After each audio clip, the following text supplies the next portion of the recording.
ya o evdə ola bilsin bir toqquşmalar var da.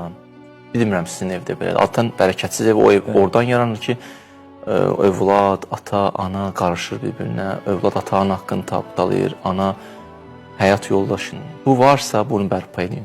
Ev rəhmətsiz olur, bərəkətsiz olur. Elə evlər yaxşı ev olmur. İkinci, Quran oxunsun o evdə.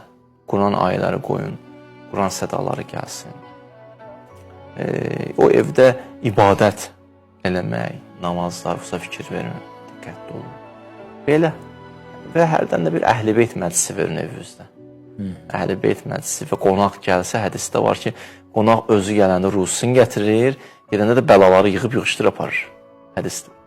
İnşallah. Qonaq, o xanımlar ki, sevmir bəzi vaxtlar kişiləri evə qonaq gətirə bilmir, ha. Dava qırğın düşür, ha. Xanımlar hədisi siz üçün deyim. Evə gələndə evindən bütün o xəstəlikləri, bəlaları yığıb yığışdırır aparar.